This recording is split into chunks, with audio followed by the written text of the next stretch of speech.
the day after Pearl Harbor, they came and pounded on the door just like that, and he was gone. When we went to camp, it's like, where's Papa? No one talked about it. But when he came back, it was like such an emotional thing for me. I realized, how much I missed him. But it was all subconscious because no one was talking about it. When I think of it now psychologically for a child my age and all this stuff happening, the change in family and moving around, and no one talking about it, no one explaining it, so that all these things, in your mind, you're trying to figure it out, but you say, oh, you can't figure it out. So it becomes this big emptiness. But there's so much emotional stuff there, so that when my father came back, it was like I never thought about him, and when he came back, I just became hysterical. I remember that, as a child. When he came back to Manzanar. Well, of course we all missed our dad, and, because he was like the anchor, the symbolic anchor. And, he drank when he was but he wasn't a drunk, I never saw him drunk ever before my life. But, they learned how to brew their own up in North Dakota.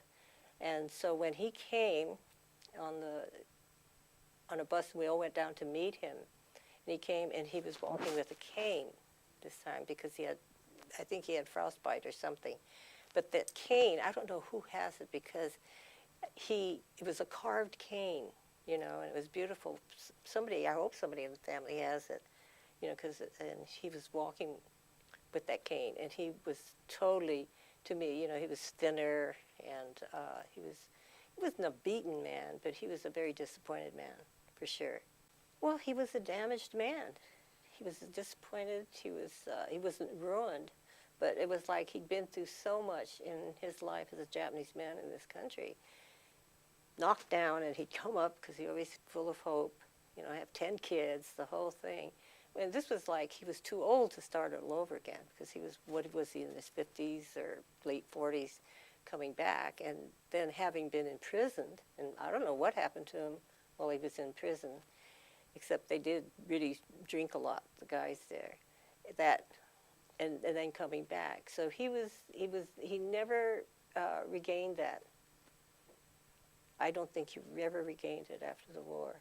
Not the kind of hope and kind of craziness that he had before.